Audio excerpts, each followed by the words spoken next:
Good evening. Welcome to the news at 8 on Lagos Television. I am Bababumi Agbibi. The 2024 Southwest Assembly meeting of the All Progressives Congress took place in Lagos with a call for periodic engagements, meetings, and consultations that will birth a new dimension of growth in the region. Adetola Kayode tells us more.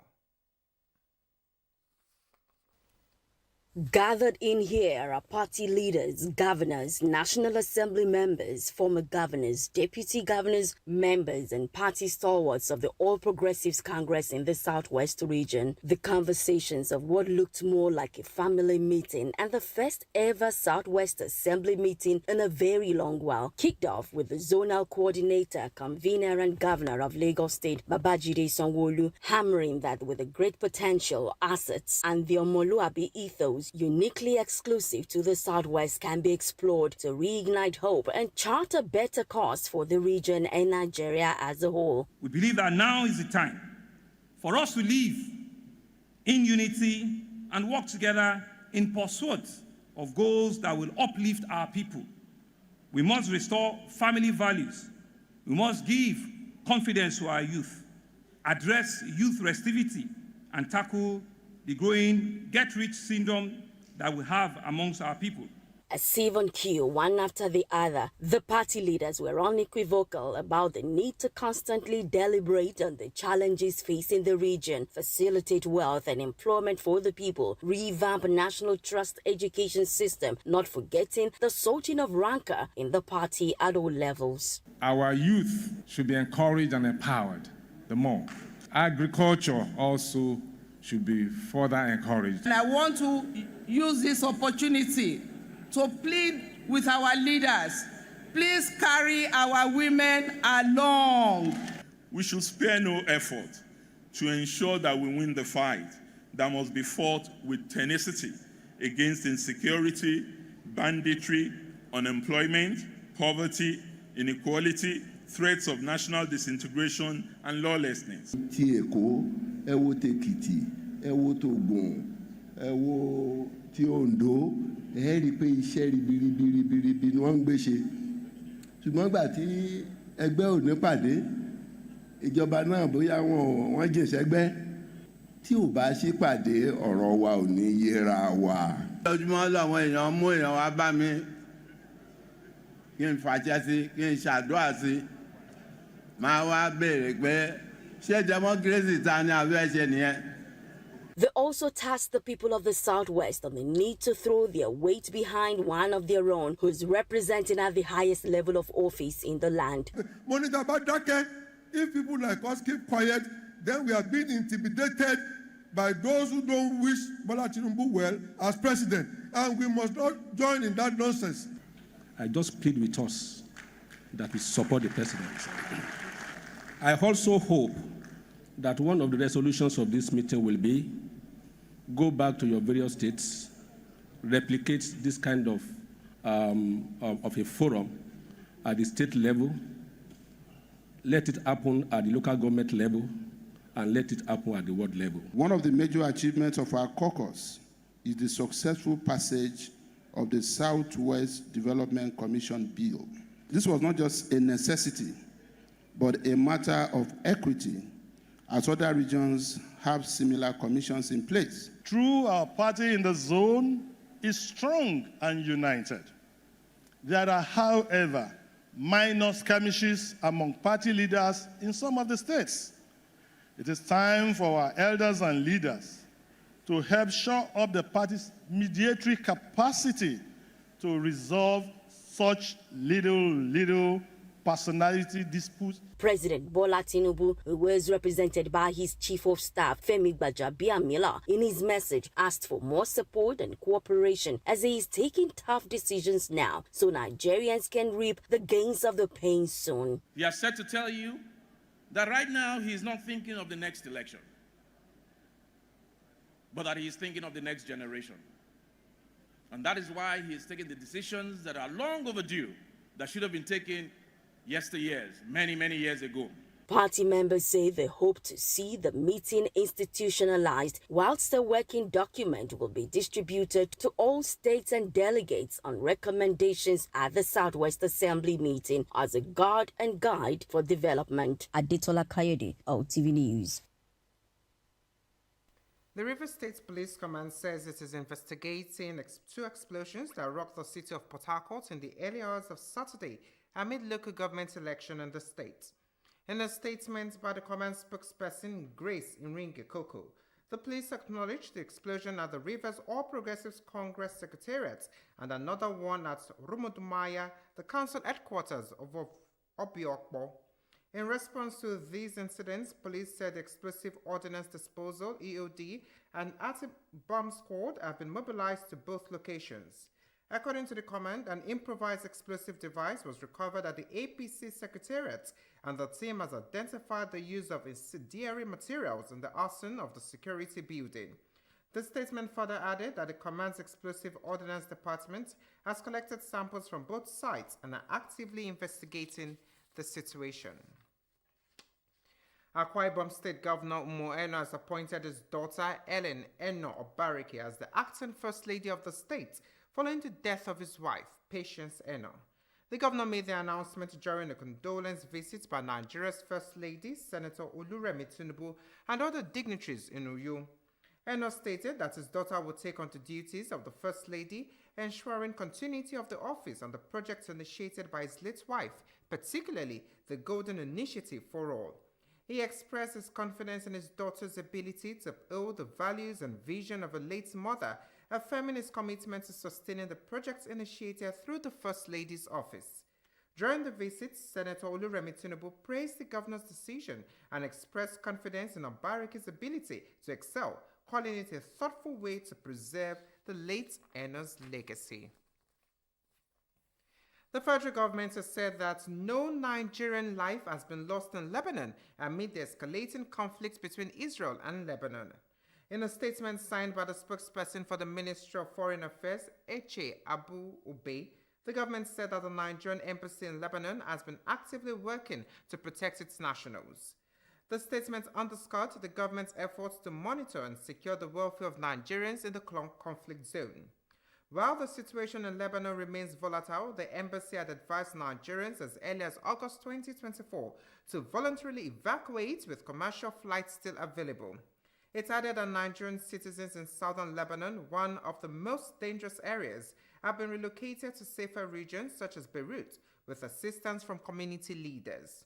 Rapidly escalating violence in recent days saw intense Israeli strikes on Hezbollah across Lebanon as ground troops conducted raids near the border, transforming nearly a year of cross-border exchanges into full-blown war.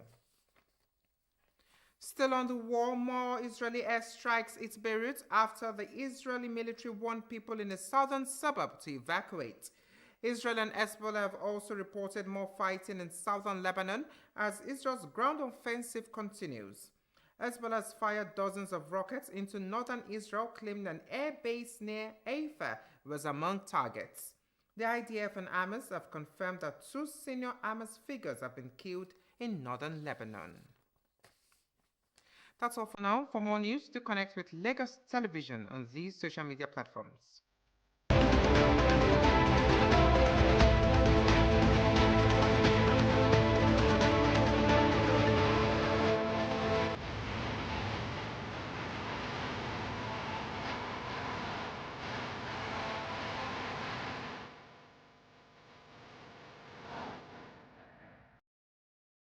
A quick reminder to call Lagos toll-free lines 767 or 112 in case of emergencies. Many thanks for watching. I am Bababumi Agbibi. Do have a wonderful night rest.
Aging is a natural thing that cannot be prevented from happening, and there is need to understand how to deal with it, arising condition and changes that comes with it. Elderly people require care and comfort to enable them live a healthy life free of worries and anxiety. These people who have served the nation in various capacities in their youth crave for care, love, and affection. And understanding their needs and concerns will ensure their good health. Lending emotional support also keeps them jovial and healthy. The elderly amongst us, they represent our past, and we must not forget our past. While we are taking care of them, supporting the youth, the children, our children, so as to prepare them for our future, for the future. So we are also not forgetting our past by taking care of the elderly. They deserve comfortable accommodation, free healthcare services, good food, clothing, recreation centers, and more. Regardless of the fact that people are aware that aging is a natural progression and it has its shortcomings, yet the society tend to ignore these and resort to unruly approach towards the aged. How Nigeria be? It's a little bit strong for us. We want the government that will be providing something for the old age, for the youth, especially for the women. Gbogbo orílẹ̀-èdè ìṣeré kọ́lọ̀ ń bá wa tún ṣe, jíjẹ mímu, health ọ̀fẹ́. Bí nǹkan bá ṣe wá sí bàbá lọ sí hospital, a máa sanwó. Owó tí ò sí ta tún mú tán máa tún san owó. So kọ́lọ̀ Elédùmarè kó ṣàánú, bó ṣe kọ́lọ̀ túbọ̀ ṣàánú wa ká má rogun àìsàn. In the advanced country, they normally have provisions to take care of the aged and the widows. In fact, they take care of those that are really citizens of that country. But in our home here, we don't have such provisions. Sustenance, even at old age, is very important. Some people die as a result of doesn't have sustenance, doesn't have anybody to care of them. While lack of awareness regarding to the changes in behavior of the aged could lead them to being abused by many people around them. I believe in looking after the aged in my community. It's something that my parents have believed in, and I believe passionately in it. You find out a lot of them don't have proper health care. They are sick, they can't go to the hospital. They are sick, they are waiting for their children or dependent on one person or the other. However, it is important for the younger generation to embrace the aged rather than neglecting them. Old people need supervision, and the laxity to understand their needs and worries make them appear as strangers to the younger generation who regard them as burden. Countries around the world are putting everything right to guide and direct the youth at becoming future leaders. But in doing this, the elderly in the society should not be left out. Hence, government, groups, and the private sector must ensure that senior citizens are protected and catered for. The senior citizens in the society desire a life with good health, dignity, economic independence, and peaceful exit to the great beyond.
Zebra crossing is a type of pedestrian crossing used in many places around the world. Its distinguishing feature